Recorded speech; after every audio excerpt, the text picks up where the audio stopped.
Good afternoon. This is All India Radio and I am Abhishek Mukhopadhyay with the Midday News.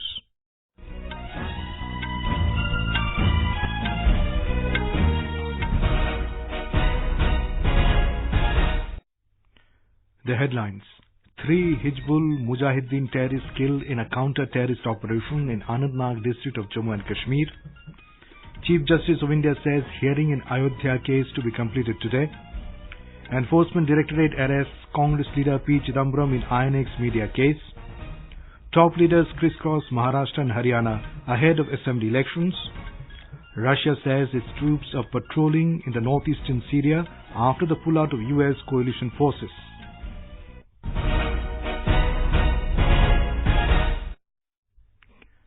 In Jammu and Kashmir, 3 Hizbul Mujahideen terrorists were killed in a counter-terrorist operation by the security forces in Bijbehara area of South Kashmir's Anantnag district late last night. Director General Police Dilbagh Singh told AIR News that the terrorists have been identified as Nasir Chadru, commander of the Hizbul Mujahideen group, and Javed Ahmed.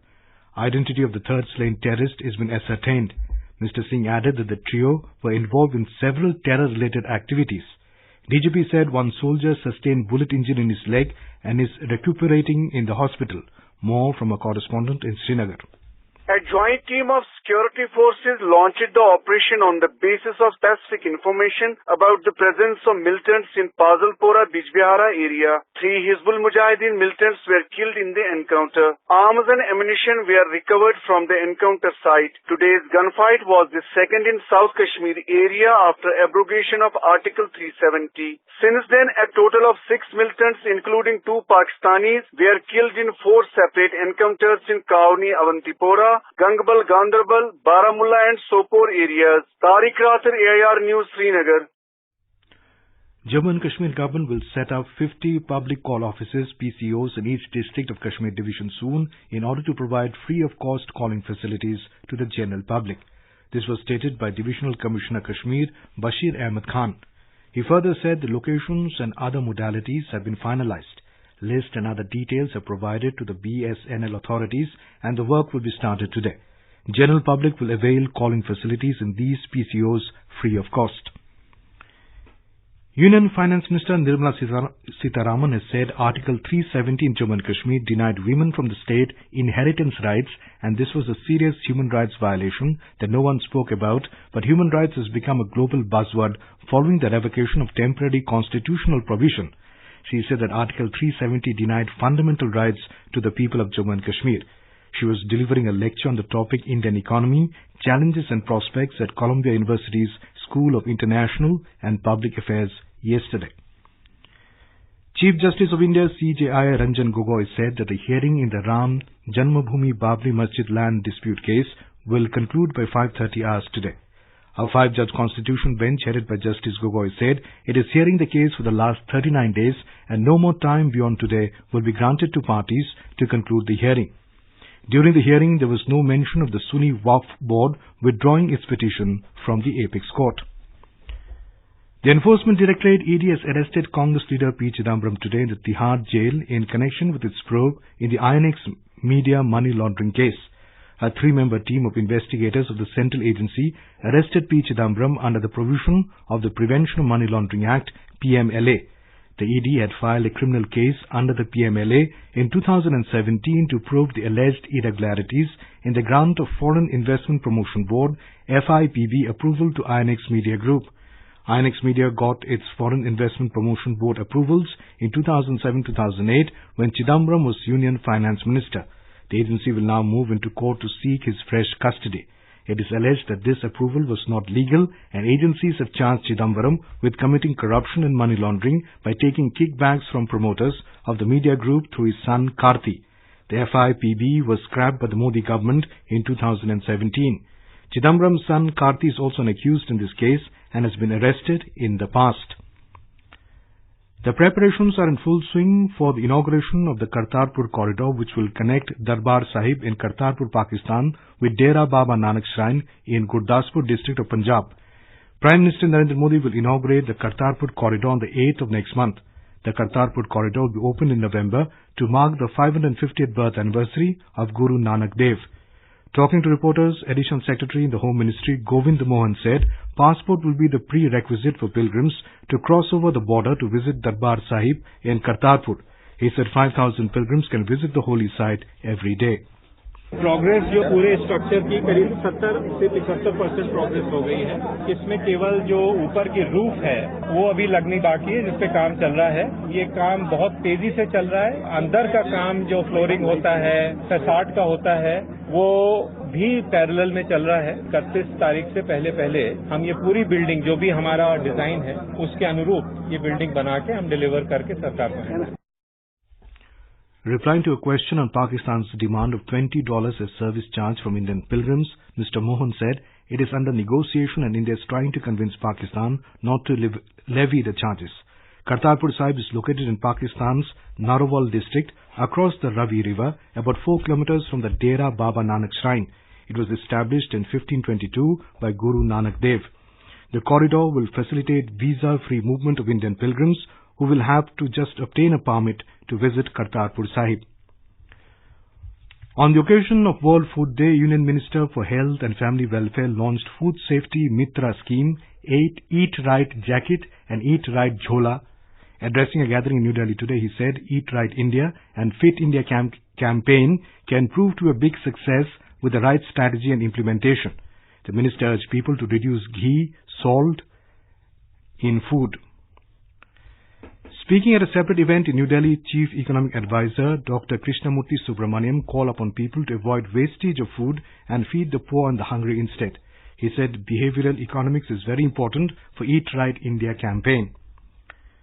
The centre will advise all states to hold regular meetings with wholesalers, traders, importers, exporters of onions, pulses, edible oils and oilseeds at state and district levels, especially during the festive season up to December this year. A decision in this regard was taken at the 18th meeting of the group constituted for monitoring cartelization, hoarding, speculative trading with respect to essential food items in New Delhi yesterday. The Committee of Police of NCR states will hold regular meetings under the chairmanship of a senior Delhi police officer to keep watch on hoardings of stock by the traders near the state borders of Delhi and take suitable action against them. This is All India Radio giving you the news. For quick news updates, visit our News on AIR app and follow us on Twitter at AIR News Alerts. You can also visit our website www.newsonair.com.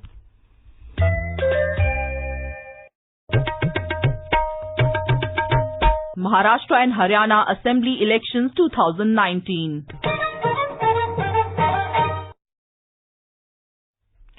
In Maharashtra, the election campaign has gathered momentum. With barely 5 days to go for the polls, top leaders from various political parties are crisscrossing the state. Stakes are high for 288-member Legislative Assembly. Preparations are in full swing to ensure free and fair elections in the state. In an exclusive interview to AIR News in Mumbai, the Chief Electoral Officer of the state, Baldev Harpal Singh, outlined the security arrangements for the upcoming polls. Each polling station will be manned by adequate security. We have central police forces available as per our requirement. We have the state police forces available. In addition, we are using the SRP, the Special Reserve Police, and also wherever required, the Home Guards. So with all the personnel available, the adequate security has been provided everywhere on the polling station as well as on the counting station. Meanwhile, the District Collector of Mumbai has declared a public holiday on polling day, that is October 21st. All public and private offices will remain closed so that people are able to cast their vote. Prime Minister and senior BJP leader Narendra Modi has criticized the skeptical approach of the opposition in Maharashtra on the issue of Jammu and Kashmir. Addressing an election rally at Akola in Maharashtra today, he said it reflects how opportunistic the opposition is when it comes to core issues of the nation. The Prime Minister hailed the water conservation works under Jal Yukt Shivar in the state. Mr. Modi said that the government has taken several steps to help the agriculture and farming community. केंद्र की सरकार हो या महाराष्ट्र की सरकार, किसानों के हित में लिए गए फैसलों का बहुत बड़ा लाभ अकोला को हुआ है, विदर्भ को हुआ है, महाराष्ट्र को हुआ है। पहले विदर्भ के नाम पर पैकेज घोषित होते थे, लेकिन पहले सरकार जो पैसे भेजती थी वो बिचौलियों की जेब में जमा होते थे। अब केंद्र और महाराष्ट्र सरकार की हर मदद सीधे किसान के बैंक खाते में पहुंच रहे हैं। The Prime Minister also addressed a rally in Partur and is scheduled to address another rally at Kharghar in Navi Mumbai. The Nationalist Congress Party President Sharad Pawar would be holding a public rally in Navi Mumbai this evening, while Maharashtra Navnirman Sena President Raj Thackeray is on a one-day visit to Nasik, and Congress leader Shatrughan Sinha would be holding rallies in Sangli, Satara, Karad and Nanded. Kothurud Assembly constituency in Pune city has become a key constituency as BJP State Unit Chief and Senior Minister Chandrakant Patil faces combined opposition because Congress and NCP have supported MNS candidate in the ensuing elections. A report. The constituency saw a war of sentiments after the announcement of candidature of BJP State Unit President Chandrakant Patil, who the locals claim is an outsider. The incumbent BJP MLA Medha Kulkarni and her supporters were initially disappointed as she was denied the ticket. Later, Kulkarni and her supporters declared their support to Patil. But now the contest has become more keen as NCP and Congress have announced their support to MNS candidate Kishore Shinde for the seat. This is Patil's maiden assembly election. Medha Kulkarni of BJP won this seat in 2014 elections with more than 1 lakh votes. For AIR News, Manoj Kshirsagar, Pune. In Haryana, BJP, Congress, INLD, JJP and other parties have intensified electioneering in the state. Dushyant Chautala of the JJP will address a rally at Palwal and Ajay Chautala of the Indian National Lokdal will campaign in Elanabad. Congress spokesperson Anand Sharma is scheduled to hold a press conference at Chandigarh. In Gujarat, the campaigning for the bypoll of 6 legislative assembly seats is picking up. Local leaders, along with party candidates, already busy in campaigning in their respective constituencies. AIR correspondent reports that Tharad, Kheralu, Amravati, Lunawada, Radhanpur and Bayad assembly seats had fallen vacant following the resignation of sitting MLAs. Polling for the 288-member Maharashtra Assembly and 90-member Haryana Assembly, along with bypolls on 21st October, and the counting will be held on 24th October. Election Commission has banned exit polls on polling day for Haryana and Maharashtra Assembly elections. The ban will be effective from 7 in the morning to 6:30 in the evening on the 21st of this month, when the 2 seats will go to polls. It will also be applicable for bypolls to 51 assembly seats in 17 states. The Commission has barred the political parties and candidates in both the states from publishing advertisements in newspapers on polling day and one day prior to it without its approval. Day after US troops pulling out of northeastern Syria and the Turkish offensive to gain ground in the Kurdish-controlled region inside Syria, the situation is getting tense and complicated. Russia has said it is patrolling in areas along the line of contact between Syrian and Turkish forces. Russia's defense ministry said the patrolling are taking place after Syrian government troops took control of the city of Manbij. Meanwhile, Syrian forces have moved into the area after the pullout of US coalition troops. The move is seen as a part of a deal under which Syrian troops have been deployed in several Kurdish-controlled areas in the north to protect the region from an assault by Turkish forces. In a related development, Britain and Spain have joined other major powers in suspending military exports to Turkey following its incursion into northeastern Syria. BSE Sensex declined 52 points to trade at 38,454 a short while ago. The NSE Nifty was also down 5 points at 11,423. The rupee at the forex market also depreciated by 9 paise to 71 rupees and 63 paise against the US dollar in afternoon deals. And now, before we end the bulletin, the headlines once again. 3 Hizbul Mujahideen terrorists killed in a counter-terrorist operation in Anantnag district of Jammu Kashmir. Chief Justice of India says hearing in the Ayodhya case to be completed today. Enforcement Directorate arrests Congress leader P. Chidambaram in INX media case. Top leaders criss-cross Maharashtra and Haryana ahead of the assembly elections. Russia says its troops are patrolling in northeastern Syria after the pullout of US coalition forces. And for details of these stories and more, visit News on AIR app and log on to our website www.newsonair.com. And with that we end the midday news.